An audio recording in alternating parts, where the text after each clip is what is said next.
मला घ्यायची Mercedes car, मला बांधायचा असा मस्त 4-5 BHKचा बंगला आणि इन्शुरन्सच्या पॉलिसी हे देखील तुमच्यातल्या राक्षसी प्रवृत्तीला जाग्या करत असतात. ज्यावेळेला गुंतवणुका केल्या जातात त्याच वेळेला खूप मोठं यश देखील. ही भावना ज्यावेळेला येते आणि त्या भावनेसाठी म्हणून आपण ज्याला काम करतो, मित्रांनो लक्षात घ्या, पाताळ लोकाचे निवासी व्हायला लागलेलो होता. पण श्रीमंत माणूस कोण असतो? इन्शुरन्सची काही गरज नाही.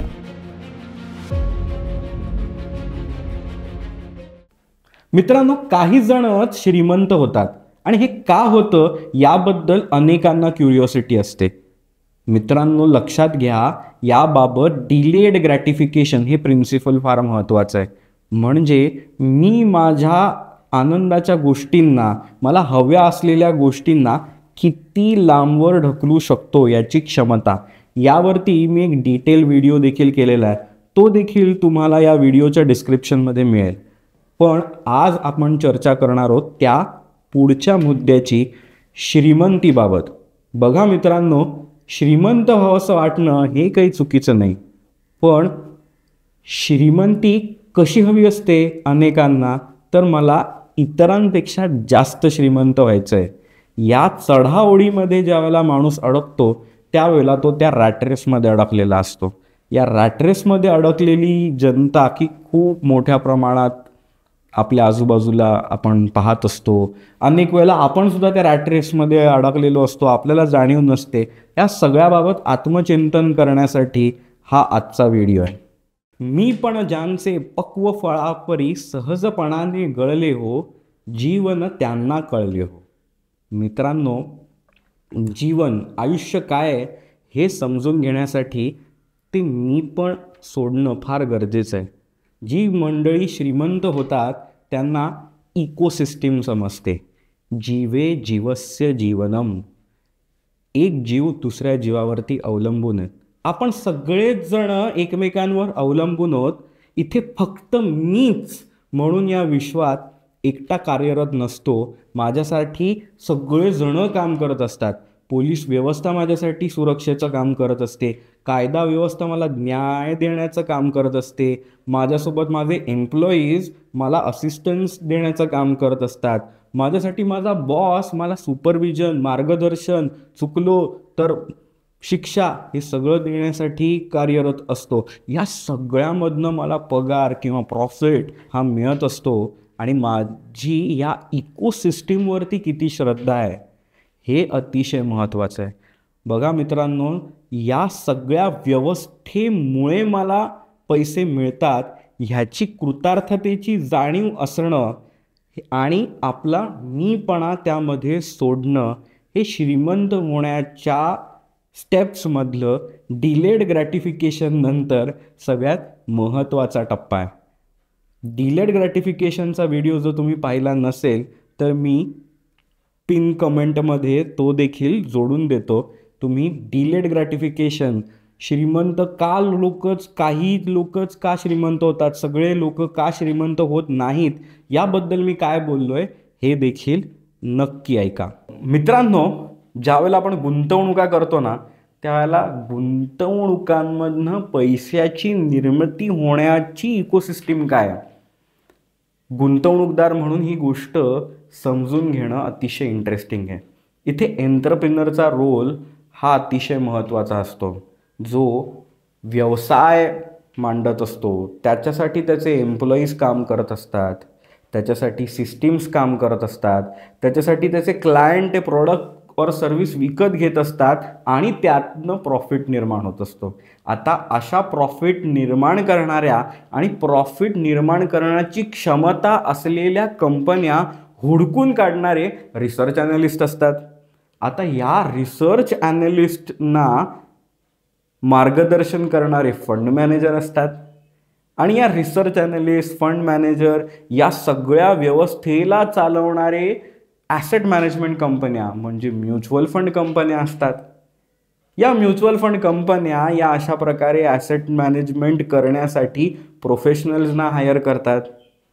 तसंच या ॲसेट मॅनेजमेंट कंपन्या माझ्यासारख्या गुंतवणूक सल्लागार, म्युच्युअल फंड डिस्ट्रीब्युटर्स, CFPs, वेगवेगळी नावं असलेल्या गुंतवणूक क्षेत्रामधले जे जे कोणी गुंतवणूक सल्लागार आहेत, हे सल्लागार म्हणून काम करणाऱ्या व्यवस्थेमधल्या अनेकांना हायर करत असतात आणि त्यांना त्यांच्या गुंतवणुकांमधनं एक वाटा एक्सपेन्स रेशोमधनं देत असतात. कारण ह्या गुंतवणुका तुमच्यासाठी किती फलदायी ठरतील, क्रोसिनची गोळी सगळ्याच आजारांवर चालत नाही ना. तसंच कोणताही चांगल्यातला चांगला म्युच्युअल फंड पण आपल्यासाठी हितावह आहे की नाही यासाठी तुमचं आर्थिक आयुष्य समजून घेणं पण तेवढंच महत्त्वाचं. अन्यथा जर तुमचं आर्थिक आयुष्य न समजून घेता किती उत्तमातला उत्तम बेस्ट परफॉर्मिंग फंड जरी घेतला तरी ते औषध सूट झालं नाही तर तुमचं आर्थिक गणित बिघडू शकतं. त्यामुळे तुमच्या आर्थिक सल्लागाराचा रोल हा देखील इथे अतिशय महत्त्वाचा आहे. आणि ह्या सल्लागारासोबत पुढचं अख्खं आर्थिक आयुष्य जे गुंतवणुकांचा जो जर्नी आहे तो पूर्ण करणं, यामध्ये खूप अपडाऊन्स होत असतात. अनेक पातळीवरती तुमचं आर्थिक आयुष्य देखील बदलत असतं. या सगळ्याची जाणीव करून देत तुमच्या गुंतवणुकांच्या गणिताला पॅरलली तुमच्यासोबत चालवत ठेवणं हे अतिशय गरजेचं आहे. सो ही अख्खी इकोसिस्टीम ज्या वेळेला आपल्यासाठी काम करते त्यावेळेला या गुंतवणुकीच्या व्यवस्थेतनं पॅसिवली आपल्यासाठी पैशाची निर्मिती होत असते.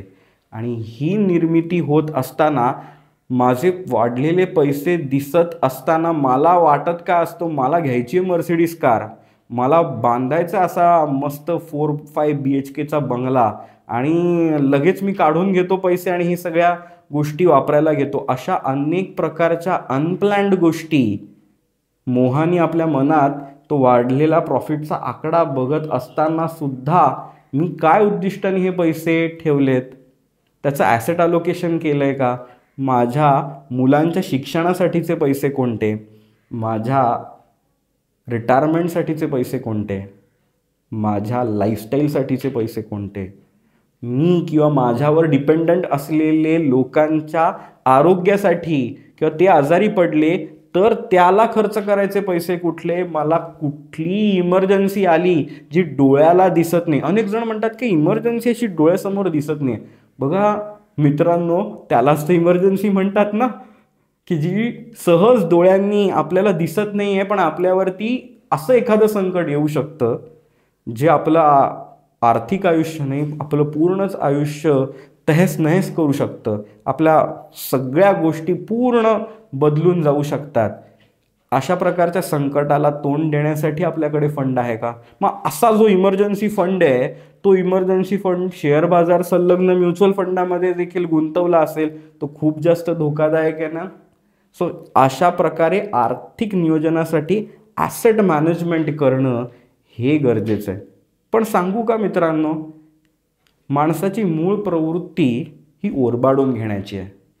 अनेकांना ना मी काय देतोय ह्यापेक्षा जास्त मला मिळालं पाहिजे ही बनियागिरी ना मनामध्ये अशी झिरपलेली असते, आतून जमलेलं असतं. आणि काहीतरी मी देतोय 100 रुपये पण मला 300-400 रुपयाचा बेनिफिट मिळतोय हे आवडण्याची जी प्रवृत्ती आहे, अनेक वेळेला मी याला राक्षसी प्रवृत्ती म्हणतो. वाईट वाटून घेऊ नका, पण ही राक्षसी प्रवृत्तीच आहे.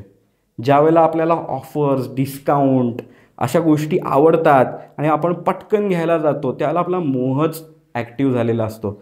अशा प्रकारे स्वतःचं नुकसान करून घेऊन कोणी कोणाचा फायदा करेल का?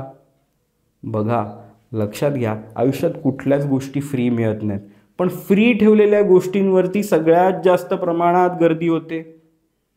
लक्षात घ्या, कधीही अशा प्रकारे ओरबाडून घेण्याची वृत्ती आपल्या मनात येत असेल, ही कशी होते माहिती आहे का? साधं उदाहरण म्हणजे इन्शुरन्सच्या पॉलिसी. इन्शुरन्सच्या पॉलिसी हे देखील तुमच्यातल्या राक्षसी प्रवृत्तीला जाग्या करत असतात. ज्याला गुंतवणुका म्हणून इन्शुरन्स पॉलिसी घेतल्या जातात त्याला तुम्हाला काय सांगितलं जातं, इतके पैसे भरा, मग जर तुमचं बरं वाईट झालं तर घरच्यांना पैसे, नाही झालं तर इतके इतके पैसे तुम्हाला मिळतील. पण यामध्ये आपण लॉजिक विसरून जातो. आपल्याला भान राहत नाही की महागाईचा दर काय. आपल्याला 20 वर्षानंतर 25 वर्षानंतरचा मोठा आकडा दिसतो, पण पैशाचा वेग काय, महागाईच्या दराप्रमाणे पर्चेसिंग कॉस्ट कशी वाढलेली असेल आणि 20-25 वर्षानंतरचा तो आकडा काय असेल, ह्याची माहिती ज्यावेळेला आपण नीट लॉजिकली घेत नाही, मोहित होऊन ज्याला घेतो, त्याला अनेक जण ज्या LICच्या पॉलिसीज, इन्शुरन्स पॉलिसीज ज्या त्यांच्या मॅच्युअर झाल्यात, त्यांना विचारा मॅच्युरिटीला 2 लाख रुपये घेताना कसं वाटतंय, 5 लाख रुपये घेताना कसं वाटतंय. ज्या वेळेला त्यांनी त्या पॉलिसीज घेतलेल्या त्यावेळेला त्यांनी कधी विचारच केला नव्हता की माझा रिटायरमेंटच्या वेळेला पगारच लाखभर रुपयाच्या वर असेल. माझं 2 किंवा 3 महिन्याचा हा पगार आहे फक्त. हे त्यावेळेला कधी सुचलं नव्हतं. का? कारण तुम्हाला मोहित करण्यासाठी थाळी रेस्टॉरंट हा जो प्रकार आहे ना, हा देखील तुमच्यातला राक्षस बाहेर काढण्यासाठी आहे. ज्याला तुम्हाला अनलिमिटेड बफेट म्हणजे दाखवलं जातं, म्हणजे कमी पैशात तुम्ही खूप सगळे पदार्थ घेऊ शकता. हे देखील थोडंसं ओरबाडून घेण्याच्या प्रवृत्तीकडेच झुकणार आहे. ज्या वेळेला मला काहीतरी कमी पैशात भरपूर घ्यावंसं वाटतं, मला 3-4 गोष्टी एकत्र करून त्या दिल्या जातात, त्यावेळेला 1-2 गोष्टी ज्या मला नकोच होत्या त्या देखील विकत घेतल्या जातात. इन्शुरन्स लिंक्ड इन्व्हेस्टमेंट प्लॅन्समध्ये हे अशाच प्रकारे होत असतं. ज्याला मला इन्शुरन्सची काहीही गरज नाही, असे 65-68 वर्षाची लोक ज्याला हे 1-1 लाख 5 वर्ष भरा, मग 5 वर्षांनंतर तुम्ही 10 वर्षापर्यंत थांबा, 11व्या वर्षापासून तुम्हाला असं सगळं मिळत जाईल. हे अशा प्रकारचे प्लॅन बँकेतले अधिकारी किंवा ओळखीचे एजंट्स हे अशांना विकतात. त्यावेळेला आपल्या मोहानी आपल्या आर्थिक निर्णयांचा ताबा घेतलेला असतो. लक्षात घ्या मित्रांनो, आपल्या आर्थिक निर्णयांचा ताबा हा आकांक्षेने आणि सावधतेने घ्यायचा असतो. हा मोह आणि भीती या भावनांच्या नादी लागून, कच्छपी लागून जर आपण घ्यायला लागलो तर श्रीमंत होणं सोडा, आपल्या बेसिक ज्या गरजा आहेत ना, या गरजांसाठी देखील आपल्याला पुरेसे पैसे मिळवता येत नाहीत आणि अनेक जण आर्थिक चिंतेमध्ये फिरत असतात. त्या आर्थिक चिंतेवरती देखील मी व्हिडिओ केलेला आहे, तो देखील ज्यांना इंटरेस्ट असेल त्यांनी नक्की पहा. पण या सगळ्यामधनं एक गोष्ट जाणवते, ती म्हणजे यशस्वी गुंतवणूकदार हे या पूर्ण इकोसिस्टीमचा सन्मान करणारे असतात. त्यांना या प्रत्येकाचं महत्त्व माहिती असतं आणि या प्रत्येकाला माझ्या इन्व्हेस्टमेंट्समधनं लाभ व्हावा, प्रत्येक जणाची समृद्धी व्हावी असा कृतार्थ हेतू ठेवून ज्यावेळेला गुंतवणुका केल्या जातात मित्रांनो, त्याच वेळेला खूप मोठं यश देखील मिळतं. ज्या वेळेला मला 100 रुपये दिलेत त्यावेळेला मला 100 रुपयाच्या वरच्या सर्व्हिसचीच अपेक्षा असते किंवा 100 रुपयाच्या प्रोडक्टचीच अपेक्षा असते. त्यावेळेला ते इक्वल लेवलवरचं ट्रान्झॅक्शन असतं. ज्या वेळेला मला 100 रुपयाची गोष्ट मी विकत घेतली आहे आणि 140 रुपयाचा बेनिफिट हवा आहे, हा जो बनियागिरीचा विचार ज्या वेळेला येतो त्याला समोरच्याच्या मनात देखील या बनियागिरीचा विचार आलेल्या माणसाला कसा बरं लुबाडू हा राक्षसी विचार देखील आलेला असतो आणि त्यातनं 2 राक्षस एकमेकांना लुटायला बघत असतात. हे पाताळ लोक आहे मित्रांनो, असं प्रकारचं आयुष्य नसतं जगायचं.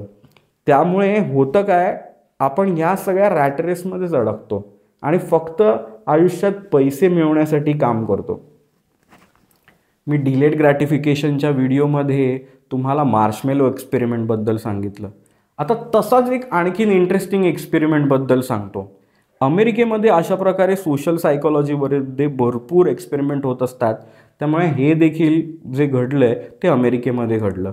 एका फेमस रेस्टॉरंटच्या बाहेर हे सोशल सायकोलॉजिस्ट उभे होते आणि त्यांनी सर्वे करायचं ठरवलं.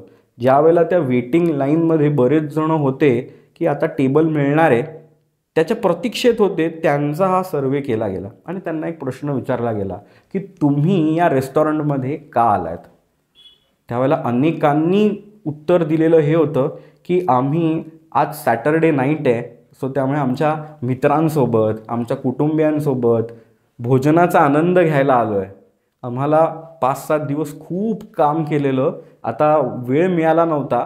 सो आता घरी सगळं जेवण बनवा, मग बायकोला वाढावं लागेल, मग त्याच्यामध्ये सगळ्या आम्हाला एकमेकांशी गप्पा मारायला वेळ मिळणार नाही. सो आम्ही छान वेळ एकत्र घालवायला, आनंद मिळवण्यासाठी आलेलो आहोत. आणि ह्या भोजनालयामध्ये, या रेस्टॉरंटमध्ये ना आमच्या आवडीचं सगळं फूड मिळतं, म्हणून आम्ही आलो आहे. अशा प्रकारची उत्तरं रेकॉर्ड झाली. नंतर ह्या सोशल सायकोलॉजिस्टनी आणखीन एक्सपेरिमेंटचा पुढचा टप्पा गाठला. ह्यांची उत्तरं तर नोंद करून ठेवलीच होती. आता त्या रेस्टॉरंटमध्ये गेल्यावरती त्यांना सांगितलं की तुम्हाला ना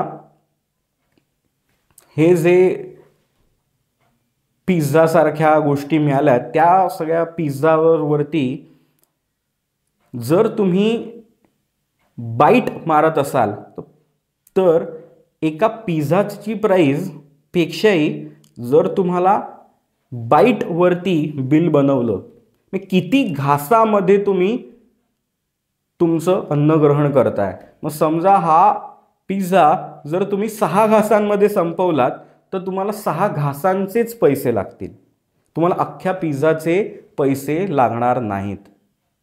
असं डील दिलं गेलं. आता अनेकांना आनंद झाला. ते म्हणाले, वाव, आता मी ना असा मोठा घास घेऊन टाकीन की मला जास्तीत जास्त खायचं आहे. मी ना 2 घासामध्येच अख्खा पिझ्झा खाऊन टाकेन. काही जण म्हणाले की मी अशा प्रकारे 4 पिझ्झे खाईन, मी असा एक पिझ्झा असा कोंबून माझ्या तोंडात ठेवीन आणि चघळत चघळत राहीन, मी जास्तीत जास्त पिझ्झा खाणार आहे. अशा प्रकारे देखील विचार करणारे लोक होते. त्यांनी, बऱ्याच जणांनी अशा प्रकारे आपल्याला बिल कमी लागावं म्हणून अशा प्रकारे पिझ्झा खाल्ला. तो पिझ्झा खाऊन बाहेर पडल्यावरती त्यांना परत सोशल सायकोलॉजिस्टनी पकडलं. त्यांचं बिल तर वाचलं होतं. मानून चाला, ज्यांचं रेस्टॉरंटमध्ये 2-2.5 हजाराचं बिल होत होतं ते 1200-1400च बिल झालं. ऑलमोस्ट 50% बिल कमी झालं होतं. मग त्यांना बाहेर आल्यावरती विचारलं, तुम्ही आत्ता असा पिझ्झा खाल्लात, पोट भरलं का? बोले, हो, पोट तर भरलं. तुम्हाला आनंद मिळाला का? तुम्ही आत रेस्टॉरंटमध्ये येताना तुम्हाला विचारलेलं, तर तुम्हाला विचारल्यावरती तुम्ही रिस्पॉन्स काय दिलेला की मी या रेस्टॉरंट्समध्ये आनंद मिळवण्यासाठी आलो आहे. या बाईटमध्ये पिझ्झा खायचा, या ओरबाडून घेण्याच्या वृत्तीमध्ये तो आनंद मिळवणं हे तुम्ही सोडून दिलं. लक्षात घ्या मित्रांनो, या जगामध्ये आपण आनंद मिळवायला आलो आहे. आपण देवासमोर उभे राहून काय म्हणतो? देवा, मला खूप पैसे दे, असं म्हणतो का? आपण म्हणतो, देवा, मला सुख, शांती, समाधान दे, ऐश्वर्य दे. आपल्या हात जोडल्या जोडल्या आपल्याला असं वाटतं का देवा मला खूप पैसे दे? नाही वाटत. लक्षात घ्या, आपण इथे सुखी होण्यासाठी, आनंदी होण्यासाठी जन्म घेतलाय, ना की मला दुसऱ्यापेक्षा जास्त श्रीमंत व्हायचं आहे. ही जी ओढ आहे, ही ओढ अनेकांना रॅटरेसमध्ये ढकलत असते. का होतं? ज्या वेळेला आपण मस्त पैसे साठवून, डाऊन पेमेंट वगैरे करून छान होंडा सिटीसारखी गाडी घेतो, आपण सहकुटुंब छान फिरून येतो, आपण खूप खुश असतो. पण ज्या वेळेला आपला शेजारी मर्सिडीज घेतो, त्यावेळेला जर आपल्या होंडा सिटीकडे बघून आपल्याला असं वाटत असेल खट्टू झाल्यासारखं, आणि त्याच्याकडे कशी मर्सिडीज, माझ्याकडे कशी होंडा सिटीज, मला त्याच्या मर्सिडीजसारखी मर्सिडीज हवी आहे किंवा मला त्याच्यापेक्षा भारी गाडी हवी आहे, ही भावना ज्यावेळेला येते आणि त्या भावनेसाठी म्हणून आपण ज्याला काम करतो, मित्रांनो लक्षात घ्या, पाताळ लोकाचे निवासी व्हायला लागलेलो आहोत. आपण आपल्या क्षमतेप्रमाणे, आपल्या आवडीप्रमाणे जी गोष्ट घेतली आहे त्याबद्दल आपण किती समाधानी आहोत हे अतिशय महत्त्वाचं. आणि हे समाधान शोधण्यासाठी आपण किती इथून क्लिअर आहोत हे समजून घेणं महत्त्वाचं. आणि या एकूणच आयुष्याच्या जर्नीमध्ये तुम्हाला जाणवेल की जे जे लोक श्रीमंत असतात ना, ते आयुष्यातल्या अनेक ॲस्पेक्ट्सनी श्रीमंत असतात. मी फक्त भरपूर पैसे असलेल्या माणसाला फक्त भरपूर पैसे असलेला माणूसच म्हणेन, त्याला श्रीमंत नाही म्हणू शकत. श्रीमंत माणूस कोण असतो? ज्याला वैवाहिक सुख देखील उत्तम मिळत असतं, त्याच्या पुढच्या पिढीबरोबर त्याचं नातं अतिशय सुंदर असतं, त्याच्याकडे पुरेसे त्याच्या आयुष्याच्या संकल्पनांना पुरेसे पडणारे पैसे असतात. जो दुसऱ्यांकडे जास्त पैसे आहेत, ह्यामुळे माझ्याकडे पैसे जरा कमीच आहेत अशा जाणीवेत अडकलेला नसतो. ज्याला चिंता काळजी कुठली नसते, अबंडन्स भरपूर आहे, समाधान आहे, अशा मानसिकतेत जगत असणारा 50-70 लाख रुपये असलेला माणूससुद्धा खूप श्रीमंत असतो मित्रांनो. आणि 50-70 कोटी रुपये असून देखील डिवोर्सेस होत आहेत, मुलांबरोबर पटत नाही आहे, आयुष्याची चव हरवली आहे. आणि माझे 70 कोटीचे ना आता मार्केटने रिटर्न देऊन 140 कोटी झाले. वाव, मस्त ना. लक्षात घ्या, अशा माणसाला आपण श्रीमंत माणूस नाही म्हणत, आपण फक्त भरपूर पैसे असलेला माणूस म्हणतो. संवेदन इन्व्हेस्टमेंट कार्यरत राहण्याचं मूळ कारणच हे आहे. संवेदनला भरपूर पैसे असलेली माणसं नाही घडवायचेत, श्रीमंत माणसं घडवायचेत, समाधानी माणसं घडवायची आहेत. त्यामुळे गुंतवणूक या दृष्टिकोनातनं ज्याला आपण पाहत असतो, त्यावेळेला तो पैशाबरोबरचं प्रत्येकाचं नातं काय आहे, हे प्रत्येकाचं आपल्या पैशाबरोबरचं नातं ना खूप इंटरेस्टिंग असतं. आणि ते नातं समजून तुमच्या गुंतवणुकांचं नियोजन करणं हे खरं कौशल्य आहे. हे कौशल्य जर साधलं गेलं तर तुमच्या गुंतवणुकांबाबत तुम्ही समाधानी असता. आणि अशा प्रकारे अनेक समाधानी इन्व्हेस्टर्सचे आशीर्वाद आमच्या पाठीशी आहेत. म्हणून संवेदन इन्व्हेस्टमेंट्स कार्यरत आहे. माझे एम्प्लॉईज ना कुठलंही टार्गेट नसतं, मी स्वतःला कुठल्याही ऑब्जेक्टिव्ह लेवलच्या टार्गेटवरती अडकवून घेत नाही. आणि जास्तीत जास्त सुखी समाधानी आनंदी इन्व्हेस्टर्स तयार करणं हे धोरण मानतो. आणि म्हणूनच तुमच्यासाठी असे व्हिडिओज देखील करत असतो. तुम्हाला जर माझ्याशी संपर्क साधायचा असेल, माझ्यासोबत 1 to 1 चर्चा करून तुमच्या आर्थिक आयुष्याचं गणित मांडून घ्यायचं असेल, समजून घ्यायचं असेल इन्व्हेस्टमेंट मॅनेजमेंटचा हा जर्नी कसा असला पाहिजे, तर मित्रांनो नक्की कॉल करा, आपण चर्चा करू. आणि तुमच्या कमेंट्स मी वाचत असतो बरं. तुमच्या कमेंट्स मला खूप गोष्टी शिकवत असतात. तुम्हाला काय आवडतंय काय नाही आवडतंय हे कळत असतं. त्यामुळे कमेंट करून तुम्हाला काय वाटतं या व्हिडिओबद्दल हे नक्की कळवा. व्हिडिओला लाईक करायला विसरू नका, त्यामुळे आम्हाला उत्साह येतो अजून वेगवेगळ्या विषयांवरती मांडणी करून तुमच्यापर्यंत इंटरेस्टिंग व्हिडिओज आणण्यासाठी. धन्यवाद.